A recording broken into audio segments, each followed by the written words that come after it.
back with a new Public Square conversation. I'm Alan C. Duncan with Dave Zanotti, Melanie Elsey, Rob Walgate, and Dr. Jeff Sanders. And Dave, you look happy and ready for this discussion we're about to have today. I have longed to be talking to this table about the speech that President Biden made, his first campaign speech of the year. And we've got in front of us the Washington Post, which is carrying the Associated Press transcript. Everyone has had the opportunity to listen to the speech now through the courtesy of PBS. And we have those links. And so we've all looked at the speech. We've all taken notes on the speech. It's not an uncommon experience for us to look at presidential speeches. We did a publication called A Spare Hall, in which we analyzed the second inaugural address of Barack Obama. We've studied speeches. We've studied in master's coursework on presidential speeches. I mean, it's one of the things we pay attention to. The speech, what we're talking about right now, will probably be known as Biden's Valley Forge speech. And that's because he did it at Valley Forge, Pennsylvania. And as he set this up, I wanted to take a minute and just set up the first part of this speech that so spoke to me.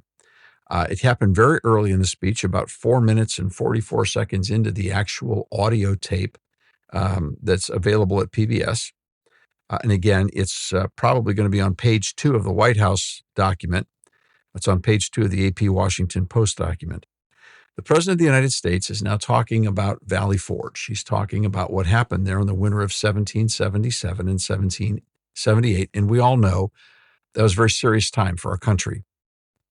And the fledgling army was way behind on appropriations. Congress had promised a lot more than they were able to deliver. The weather was very harsh. People were freezing to death. They were dying of sickness and disease. It was a terrible, terrible time. And there's a national monument to this period of sacrifice at Valley Forge, Pennsylvania. And that's where the President of the United States made the following comments. He talked about this army and their experiences. So let's listen to President Joe Biden talking about Valley Forge.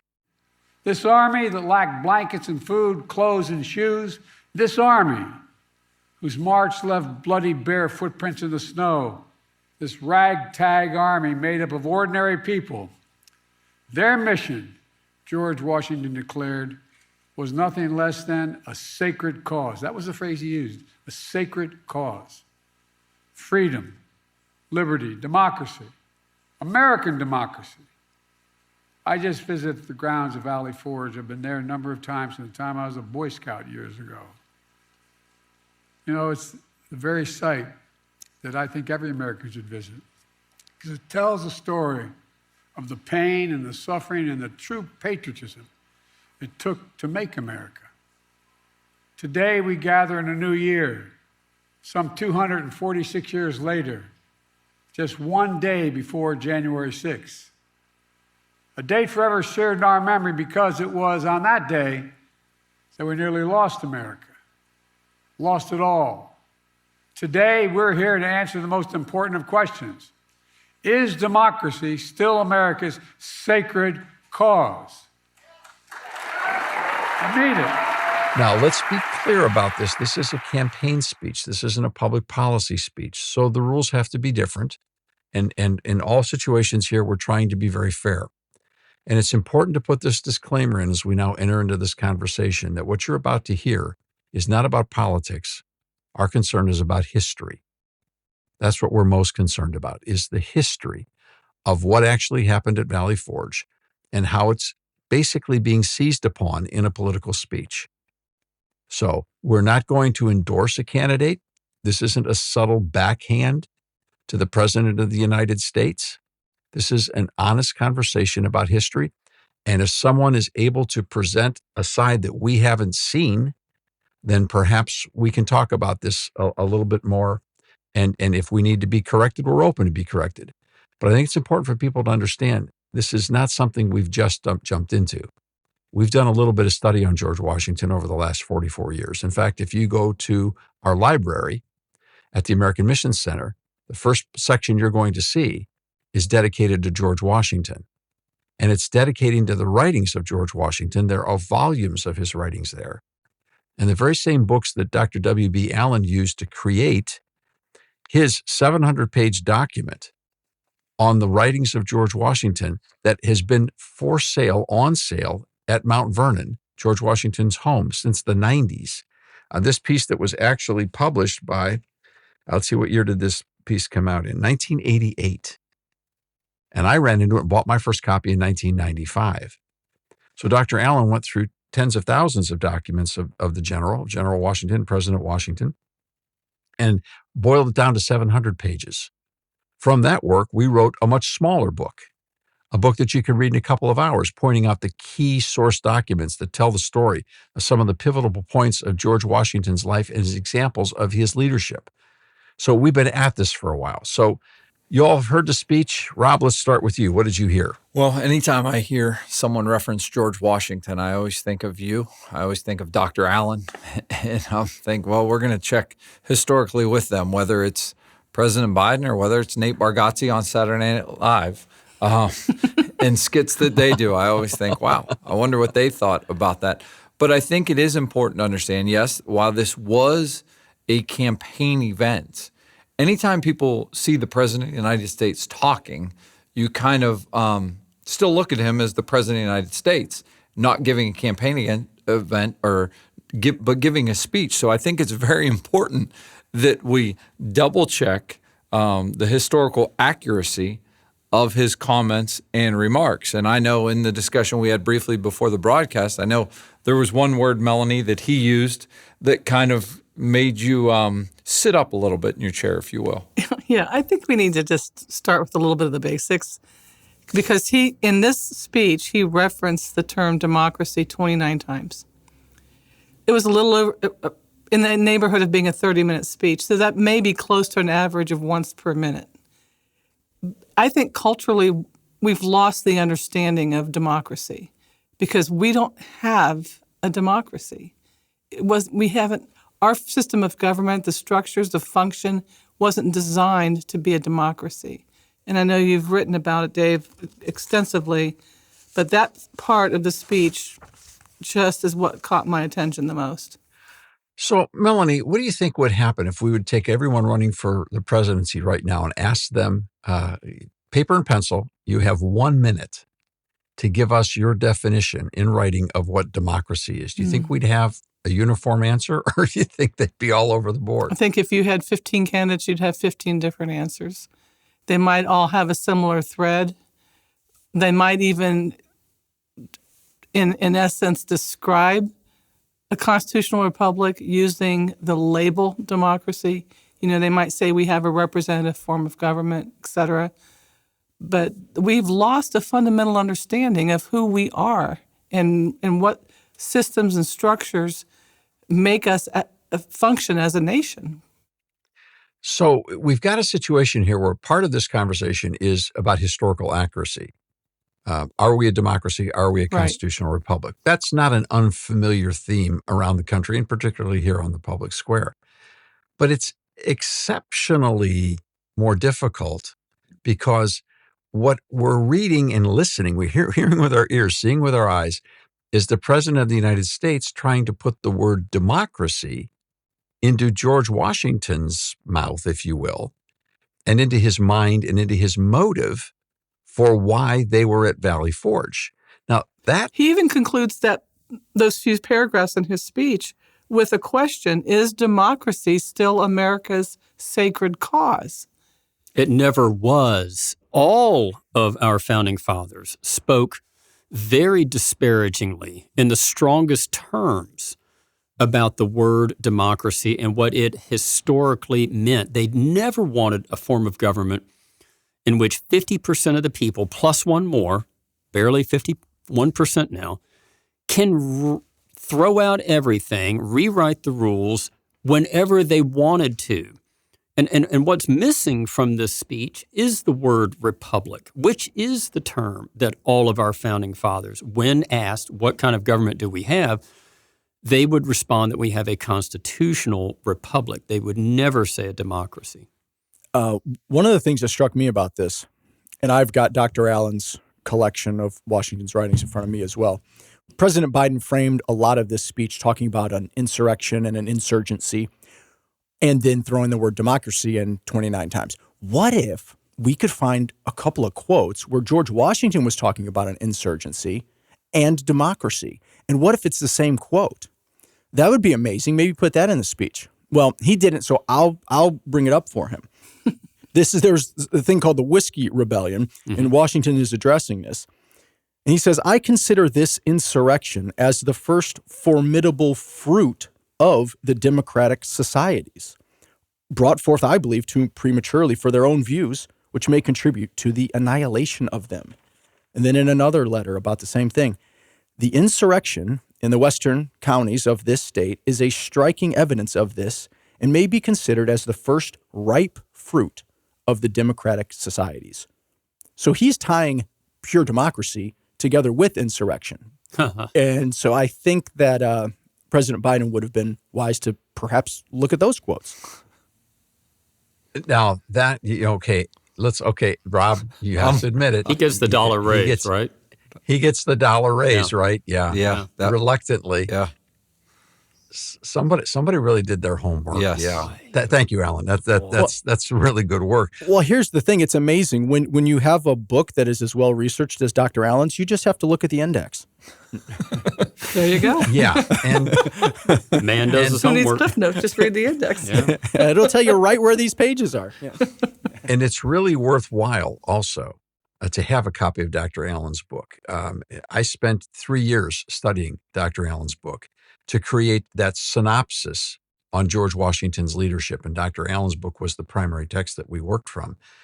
And I've also spoken with Dr. Allen. And just to kind of give you a thought here, I know we got to get to a break, but I asked Dr. Allen to consort his colleagues and allies. And I said, Doc, what we're looking to find is if there's somewhere in the writing period of Valley Forge, because we've looked through it, can't find it, somewhere in the circular letter to the states, or somewhere in the writings of George Washington from the battlefield period of the War for Independence, where we can find him basically saying that democracy is the sacred cause. And he wrote back sort of the equivalent of saying, good luck with that, because it's not there. It simply isn't there. So that's the first point. The claim isn't accurate. Now let's talk more about why. All right, we'll do just that after this short break. Stay with us for more of The Public Square.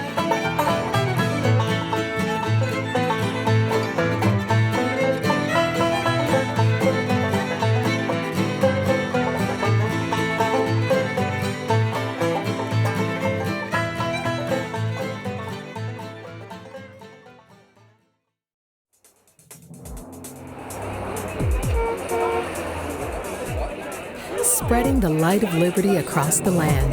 Now back to the public square.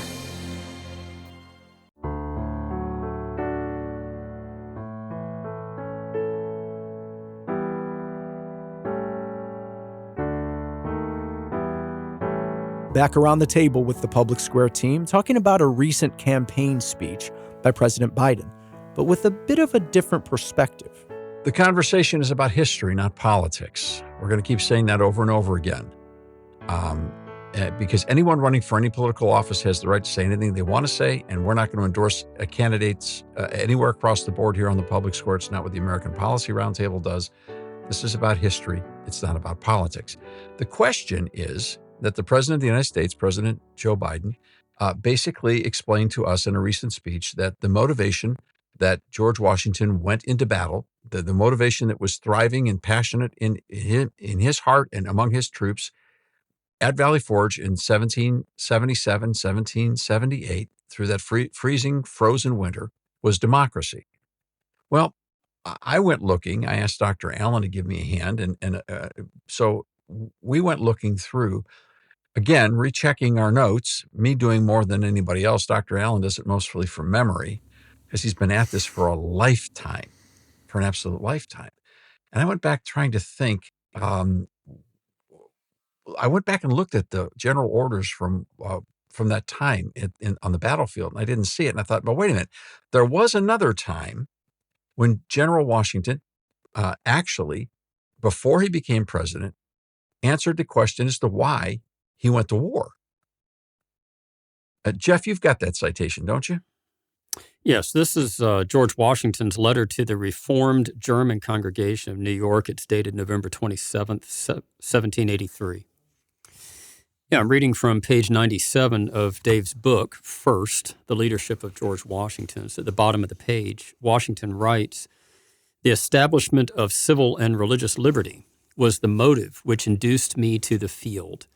The object is attained, and it now remains to be my earnest wish and prayer that the citizens of the United States would make a wise and virtuous use of the blessings placed before them." November 27, 1783, George Washington was asked the question and he answered it. You notice that you don't find the word democracy there. So let's go back to Webster's dictionary. Well, that's been around forever. No, actually, the first one was 1828.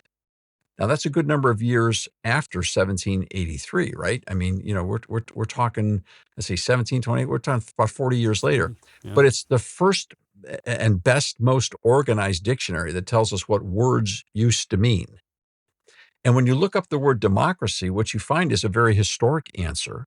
You find an answer that refers to Athens and to the Athenian republics, to those city-states where, when they were very small, had the idea of governance in which the government, the decision-making power, resided with the body populace, with the people, with the demos, if you will, in Greek. And that those people gathered together and they took votes on things, and the votes that they took became policy and law. So in essence, the concept of democracy was that the people are the legislative branch. They are the legislators. They make up the rules. Well, we're talking about thousands of years ago. And this work wasn't done in a corner, and the founders were very familiar with all of these forms of government coming up out of Greeks and then going into, the Greek city-states, then moving into Rome, then moving into the Middle Ages. They were great students of forms of government. So to them, democracy was a form of government that really was totally unfeasible for the United States of America, because as soon as you got outside a small city-state, how could you get everybody together to have a vote? And it wasn't even everybody in Athens who had a vote. You had to be a free citizen, you had to be a landowner, and you had to be male.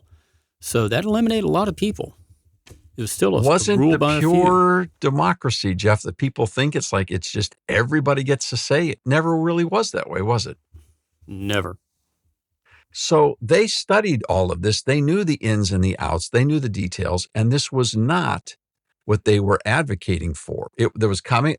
So democracy is a form of government, a technique of government. It isn't the government. It's the process by which the legislative side of government historically was applied, but it never represented one man, one vote. You could never say it was the popular vote.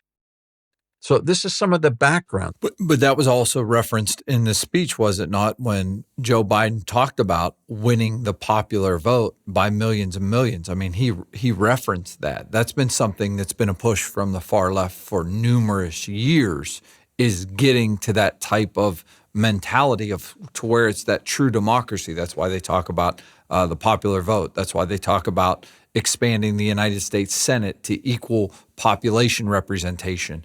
They move all these things to take away from the intent of their original design. History, not politics. Let's make it clear. If the president of the United States or anybody else wants to run for office and advocate changing the basis by which the United States government operates from what George Washington called a confederated republic, which is what it was at the time of the victory being won in the War for Independence, because these were now all sovereign nations. Each state, each colony was a sovereign nation now. They were free, and they were in a confederation or an agreement in a representative form of government, which they understood to be a republican form of government, which is what Montesquieu would have called it, in the three different forms of government, which is what they studied. They studied Montesquieu and a lot of other people, but Montesquieu made it very clear that there are three kinds of government. There's a despotic government where it's a dictator. There's a monarchy where kings and lordly people rule. And then there is a Republican form of government where the power resides with the people and the people set up a mechanism of representative government by which their wishes are made known. Dave, they even put it in the Constitution in Article 4, where it requires the federal government to guarantee to every state in the Union a Republican form of government.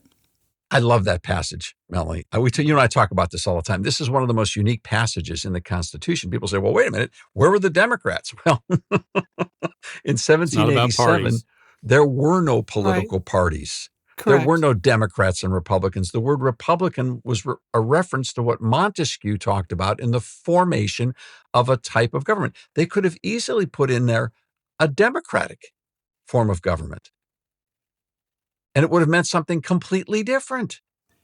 And even when we recite the Pledge of Allegiance, it's to the Republic. It's not to the democracy in which it stands. That's if you recite the pledge still in your school. So. That's true.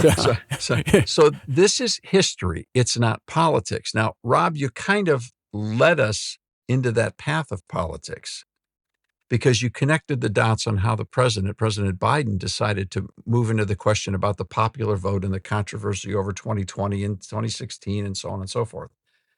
There are people who want to make significant, radical, as in root changes in the way that we do government in America, and particularly in the way that we elect a president. They want to see the president elected by popular vote.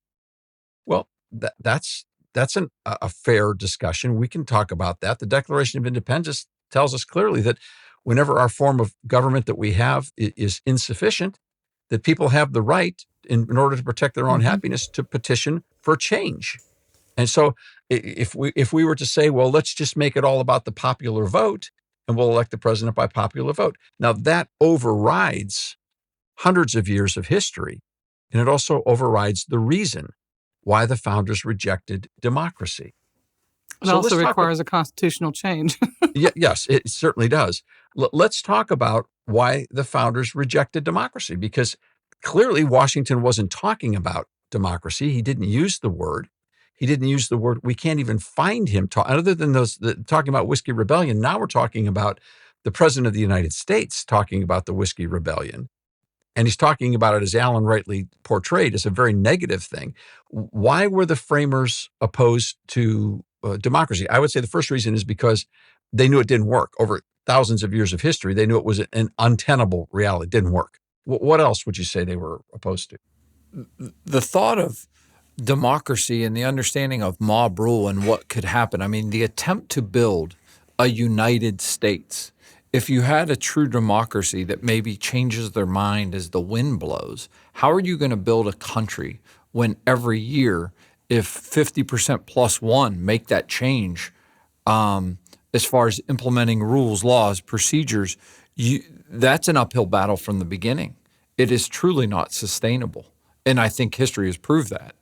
Even logistically, how could you get everybody together to rationally debate whatever the issue was and then have a vote? I mean, I think from a more practical standpoint, they knew from history, from their point in history, and in hindsight being 2020, that democracies fail. They don't last. And they wanted a form of government that would be more secure, that would be more have a sense of permanence. And the structure that they came up with was genius. And we think about that structure. I always think about it from the federal level when it comes to the United States House of Representatives and those 2-year terms. And here's what I think about it in the sense that it isn't like today where you're jumping on a plane or your rep is jumping on a plane and getting to D.C. or getting back to the district maybe in a few hours. Now, if you live on the West Coast, and I know that wasn't envisioned then at the time of the Declaration and the Constitution, but to think about the amount of sacrifice and service it took to get to the nation's capital and then get back home. But yet they still said, listen, it's going to go in 2-year cycles and here's why. And the understanding of that would be a representation of the people. I mean, the foresight and knowledge that they had in that capacity is just, to me, it's amazing. And that we've kept it this long. Mm-hmm. That is amazing. Thanks, Rob. We're going to be taking a break, but we'll be back in a bit for more of this conversation on the public square.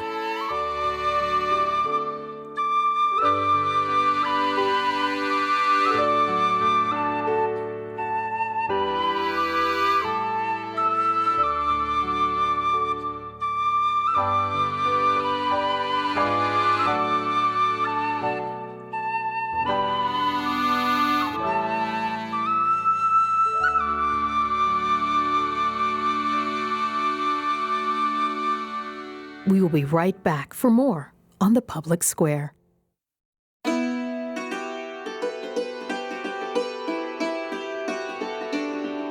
conversation about history today, sparked by a recent speech. Back to Dave Zanotti and the rest of the Public Square team. We started this conversation about what did George Washington fight for? And we made it, in Washington's own words, he was fighting for civil and religious liberties. Interestingly enough, I read a speech by Sam Adams in 1776 in which he also spoke about the importance of civil and religious liberties as the rationale for the Declaration of Independence. Washington wasn't alone on this. This was a common understanding. So then we talked about why did the framers and the founders reject the concept of democracy. Now, this is more than just the debate about semantics. This is about systems of governments. And the reason that it's important is when President Biden goes back and says that General Washington was in the field at Valley Forge for democracy, and that's something that General Washington not only never said, he never would have said. It's important to say, wait a second, is there more to this? That's the question we're trying to get to. Now, let's come to another point on this. Why else would the founders not be in love with the idea of trying to run a democracy? It's impractical. It's outdated. It was tried. It failed. They don't work. The fickleness of public opinion. Might it also be because they came from the perspective of civil government from a biblical point of view? They had a healthy understanding of the fall of man. You know, it's Madison who said men are not angels, or if men were angels, we would have no need for this form of government. So, yeah, if men were angels, we'd need no laws. But then Madison goes on to say, but men aren't angels. Yeah. Well, and I always say it this, like even some of the angels are fallen angels. So, I think either way you shake it, you're going to need some laws. Ever one to feel confident to edit a president who was basically the father of the American Constitution? That's Alan C. Duncan. Well, I just always, even to this day, the phrase that people always say, and I look at them like with kind of a tilted head when they say, well, you can't legislate morality. Do every day. And I'm like, well, what is the basis of law if you're not talking about a moral standard to live by? There's a reason I can't steal your watch. There's a reason. Right. There's a reason I can't run the stop sign down the street. Well, colonial law was based on the Ten Commandments anyway. I mean, British common the law. function of morality for the Old Testament. Yeah, King Alfred the Great, who established British common law, made sure that it was founded upon the Ten Commandments of God. That's a historical fact. The concept of the Hebrew Republic and the influence of Jewish thought in regards to law and structures of government was huge. Mm-hmm. Eric Nelson of Harvard University wrote a great book on that called The Hebrew Republic. So the framers and the founders, they took this seriously. They were out there in the snow, bleeding, freezing, and dying. This wasn't a hobby. This was their whole lives, and they wanted to get it right. And they understood from both the biblical account and from the accounts of history that human beings are fallen. They're sinful. They are prone in a natural state to sometimes do the right thing and sometimes do the wrong thing. And if you're going to live in a legal environment where you have a community based upon consent, you have to factor in the fact that sometimes people are going to do the wrong thing. So they built a civil government in a constitutional form with a continuing series of checks and balances. Why? Because they didn't trust each other. Okay, that's why. They weren't naive. They weren't pie in the sky. And they built they built branches of government, Article 1, Article 2, Article 3, that would basically check one another. They weren't equal branches. Congress, by far, Article 1 is the most powerful. But there are the other two branches of government so that Everything wouldn't be assembled simply in the most powerful branch of Congress. Then we have an article that's called the states. And therein, Melanie, you come up with that wonderful passage about the federal government is to guarantee every state a form of Republican government. In other words, you're not allowed to have dictators in the states. So if it's unconstitutional to have dictators in the states, clearly to be unconstitutional to have a dictator as a president, Exactly. right? There's checks and balances because they anticipated people would come along and would do the wrong thing. Well, and in the era of today, I think sometimes we fall into that trap, though, of maybe falling in love with that person who wants to be the dictator of the day, whether it's at a local municipality, whether it's at a governor's office, or whether it's the president. You can't fall in love with the dictator because they make an executive order, an executive decision that you agree with if it's outside the frame of constitutional law. And I think that's the trap we've fallen into today, is that as long as we like the decisions, we're okay with bending the rules or going that direction. And that's a dangerous precedent. Executive orders are a perfect example, right? We have presidents, if you agree with the executive order, you'd pretend it doesn't matter. If you disagree, you say it's unconstitutional. That's unconstitutional, period. The president of the United States is not a policymaker. He has profound responsibilities in regards to national defense, in regards to the federal judiciary. But other than that, the president of the United States, he can write budgets and his staff till they're blue in the face. Those budgets don't mean anything. They're not even a coloring book. Congress is responsible for that. Well, and that's where it's gotten political as well, because they make those decisions, they do those executive orders, then the courts rule them unconstitutional, and then the dictator throws their hands in the air and says, well, I tried, but the courts won't let me do it. And that's the way they garner support and attention and votes for the next election. It's purely a political move. Or they just ignore the decision of the Supreme Court and go ahead and do it anyway. So now we're in a position of looking at this speech and acknowledging the fact that the President of the United States, Joe Biden, tried to put words in George Washington's mouth that Washington never uttered, nor did he ever write. And in fact, when you look at the intentions of General Washington, they were quite the opposite. And we can look at that through his relationship with Lafayette, the French commander who came over and who played such a vital role in regards to the alliance with France in the victory at Yorktown and ultimately winning the war. And the role that France had to play was significant. And Washington and Lafayette were good friends. And they maintained their friendship for a lifetime. When Lafayette went back to France, George Washington was very concerned about Lafayette. Deeply concerned, because Lafayette now was trying to bring what he had learned in the American experience of liberty to France. And they were in the beginnings of what would become the French Revolution and ultimately result in the French Reign of Terror. Now, their revolution was not like the American War for Independence. The principles that they were advocating were far different, and the framers and founders saw the French falling into the trap of democracy. In other words, it was a popular uprising, and it was eliminating the monarchy and eliminating people that were in power, silencing the church, and basically devolving all the power, which turned out to be the rule of the mob. And you had the guillotine, you had the bloody reign of terror. And what resulted in that was ultimately an authoritarian takeover. Right? That's where Napoleon ultimately came from. Yeah, Robespierre and Napoleon, all of this terror. And the American framers and founders were watching this saying, this is why we're not a democracy. This is why it's such a dangerous tool. And why it not only creates revolutions, it creates endless revolutions and counter-revolutions. And this is why they were so careful to build the government that we have. It's one of the reasons why I'm personally so passionate about America, because it is so well put together. Now, it's not that we've lived it out as well as we assembled it. Okay, there's been a lot of times in our country where if we'd gone back and read the directions, we would have been a lot better off. And it's no laughing matter. We've made tremendous mistakes over the period of time, but the fundamental construction enabled us to find our way back. Dave, I'm not sure we're going to avoid problems in the future. Many mistakes compounded upon mistakes, because we are not teaching in our school systems the truth about who we are as a country, the truth about how we are framed, structured, set up. I honestly think it might be daunting for school children to read Dr. Allen's 700 pages. But I do think families should sit down with the book that you wrote that's entitled First, because it's a brief overview. It's clear. It has excerpts from primary source documents. It focuses on the leadership of George Washington.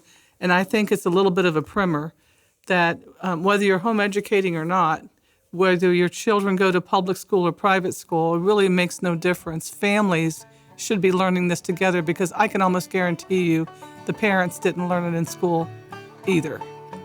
So I think that we have to have a starting point as a country where we make a commitment to relearn who we are. Thanks, Melanie. There's more to talk about and more to learn today when we come back for more of The Public Square.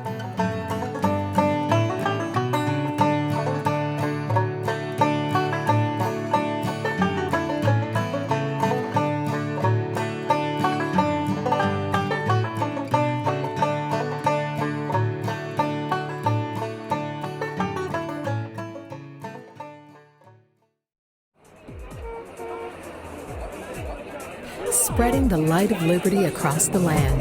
Now back to the public square.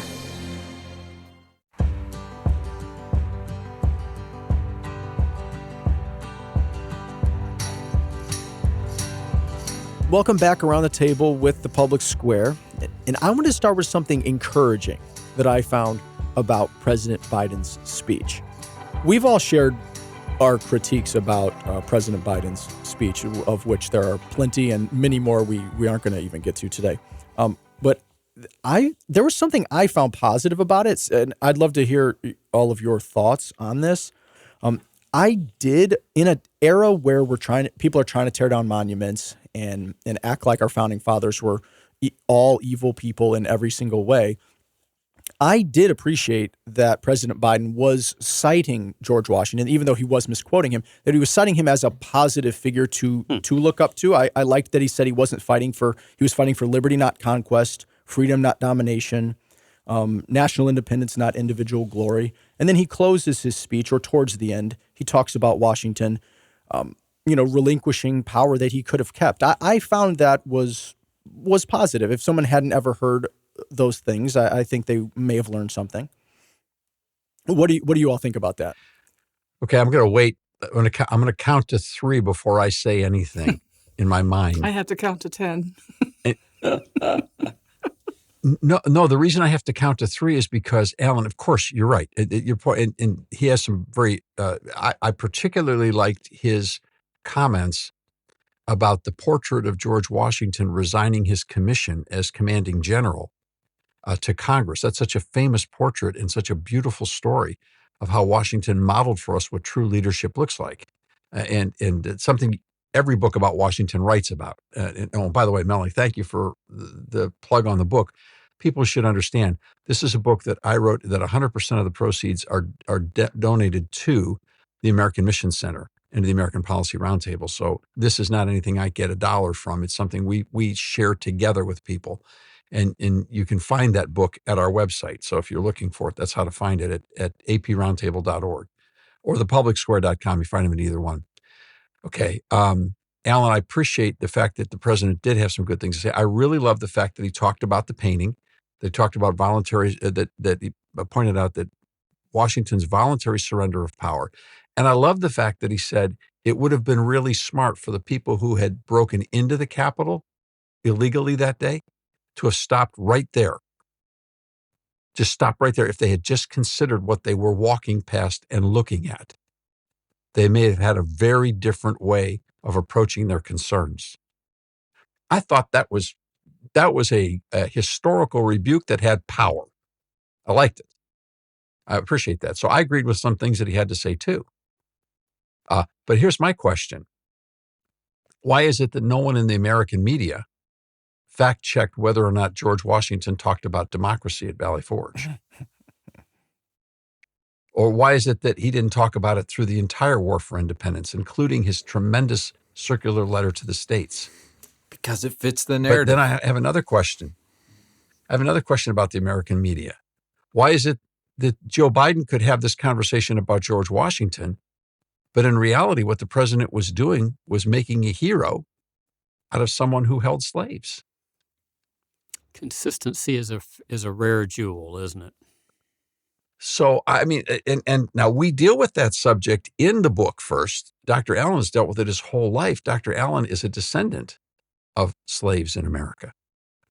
So, I mean, he has every right, the platform to write that conversation. And my entire conversation with Dr. Allen began in a conversation about abolition and about the elimination of slavery in America. And Dr. Allen was the one who I watched him teaching master's students on this. It was amazing how he would be advocating in lecturing on Uncle Tom's Cabin and talking about Frederick Douglass and other leaders of the abolition movement. And he would bring Washington into the conversation. And I would watch these students and professors, I watched their heads kind of blow up because of the inconsistency. And then Dr. Allen, over a period of weeks and months in giving people original documents and helping people study the history of Washington, understood that even in that question, George Washington was setting a precedent for abolition in his life. In the fact that was at the end of his life, he freed his slaves. And by setting up the structure the way that he did, he freed the slaves that he inherited over his lifetime, and then set a structure up so that Martha, his wife, who had also inherited slaves, would be in a position where they could both release and relinquish those slaves, and they did, netting in the result of bankrupting Mount Vernon, the project he built his whole life for. The love of his life after his wife, the love of his life after his country was his home. And he literally put all the steps in motion when he passed away that he and Martha were relinquishing everything. And that's in fact what happened. So there was leadership even then. And people say, well, he could have done more. Well, listen, it's in the book. You can read about that. But my question is, why didn't the American media immediately pull down this speech like they pull down statues? Where was the how dare you crowd? I don't know of anyone who has fact-checked this speech and all the different points that were made, because there were many points that could have been fact-checked. To date, they simply weren't. We've been talking about it for years. This speech, there's one word that Joe Biden said more than once a minute. It's a name. That's what the speech was, in my opinion, when you read it. Okay, and that's a campaign side of it. That's the campaign side. I don't care if we ever mention that name, because our conversation isn't about who's running against Joe Biden, because it really doesn't matter whoever it is that's running against Joe Biden. My guess is that the people who wrote Joe Biden's speech would have just as easily and if Donald Trump is not the nominee, they'll create the same scenario where they're basically talking about the opposing party is against the founding of America because they're against democracy. Because one thing is crystal clear about Joe Biden and the people that work with him and for him is they believe America is a democracy, which is something that historically they cannot in any way substantiate. So that's one thing. So why do they want us to believe it's a democracy? Is it because it fits the agenda of where they want our public policy to go, which is the elimination of the Electoral College and moving toward a nation where it's basically the popular vote that determines everything? Is that really what they're about? Do they want to see the rise of the administrative state and the diminishment of the 50 states? Do they want to see more centralized government and a larger administrative state? Do they want it to be more like Washington takes care of everything and an oligarchy controls what happens in Washington? The rest of you just sort of pay for everything. And every now and then we're going to throw you a bone. You get to vote like Star Search or America's Got Talent or American Idol. You get to get on your phone, cast your ballot, and you can decide who gets to win X, Y, and Z race.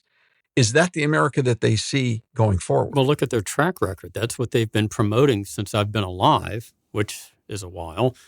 Why should they stop now? They're addicted to big government. And by the way, it's not just one party that is addicted to big government. It's both parties. Good point, Jeff. Let's take a minute. We've been talking about this as history, not politics. And I know that there are people who are going to hear this with different ears. And we'll be patient with you if you can be patient with us. All right, because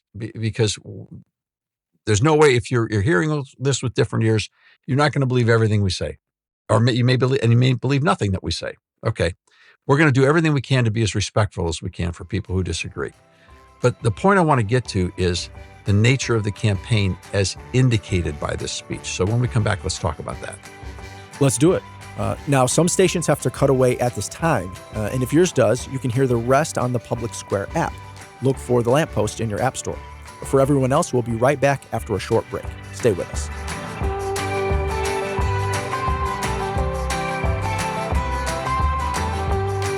We will be right back for more on the Public Square.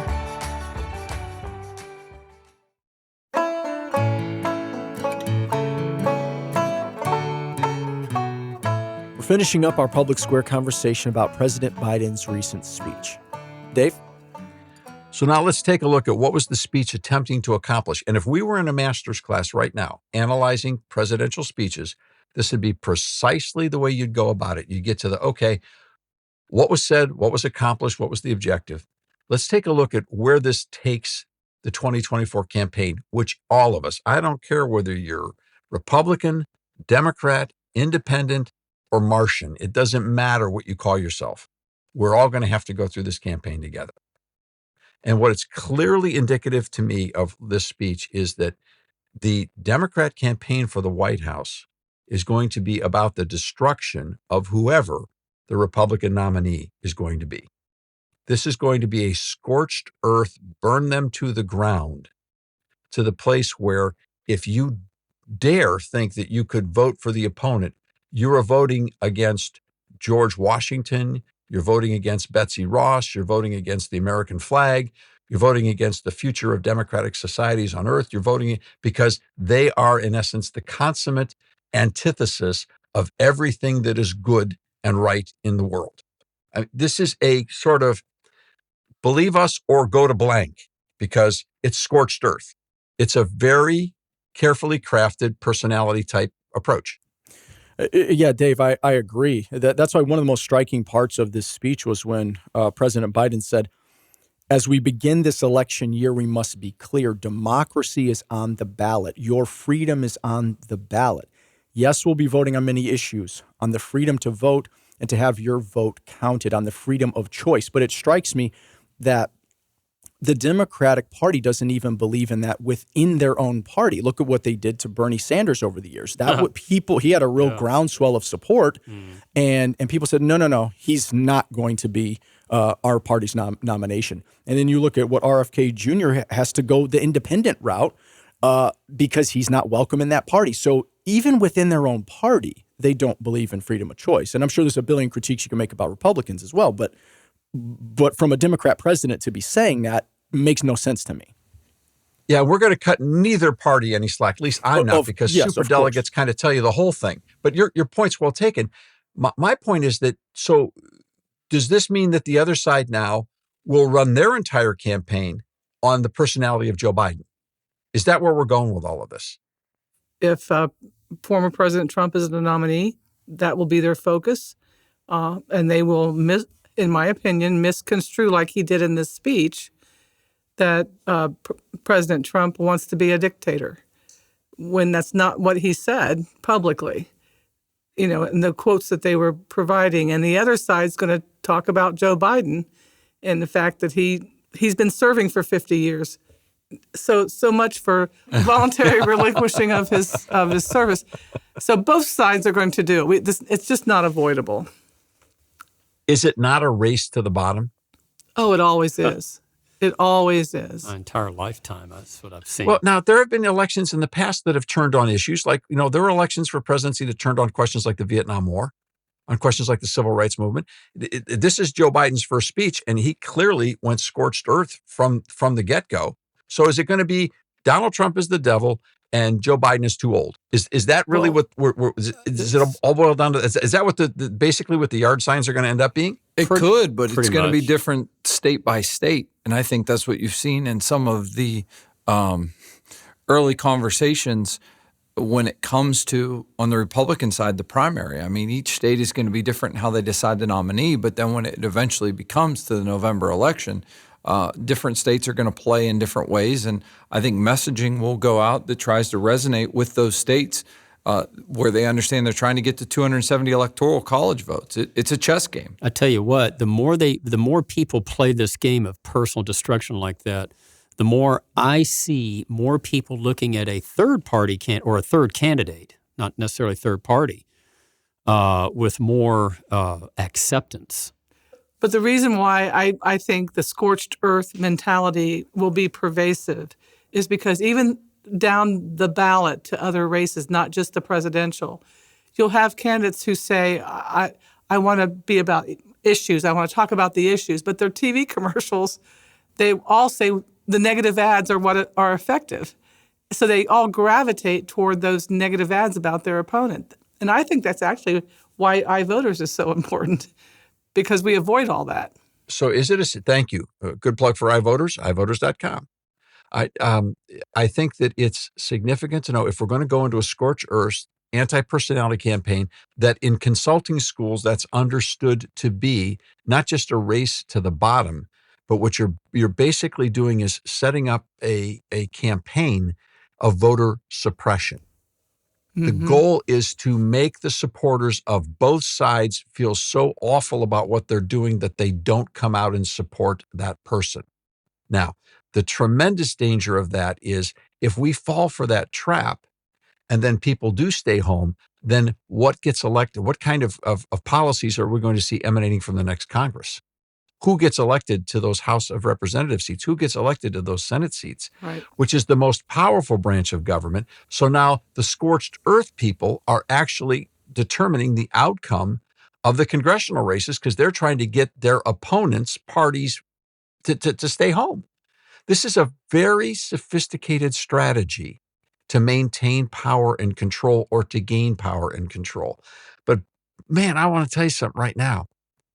It has nothing to do with George Washington and Valley Forge. Mm-hmm. It has nothing to do with that.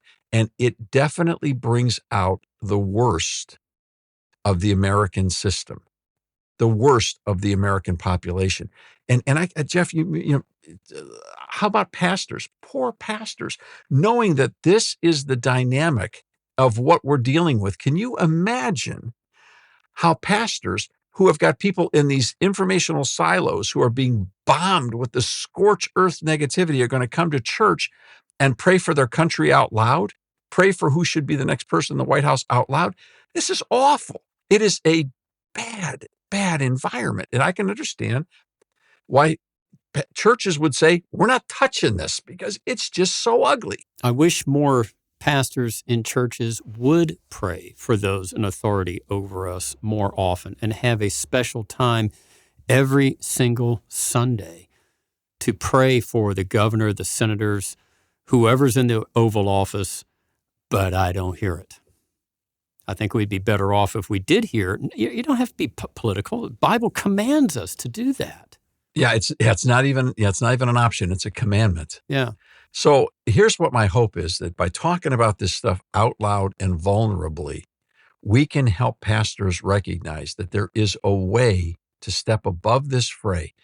For years, in fact, Abraham Lincoln was a great fan of when in speeches, even before he became a congressman, even before he became president of the United States, Abraham Lincoln would tell crowds, particularly of young people, look to Washington. Look to Washington. He wasn't talking about the city. Mm-hmm. He was talking about George Washington.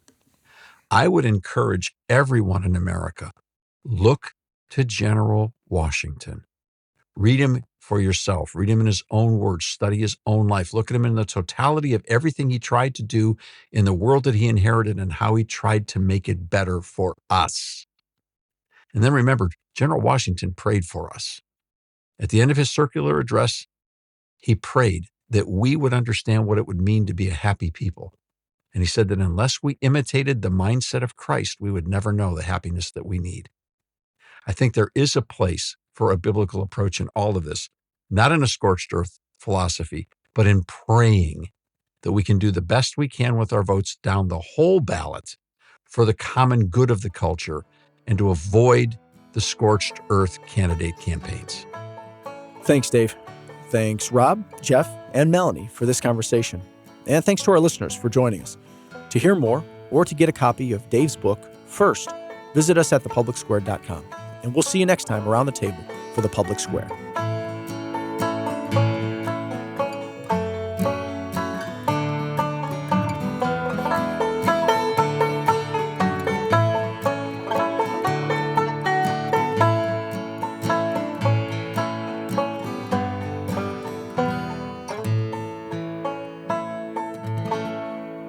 The Public Square is a broadcast service of the American Policy Roundtable.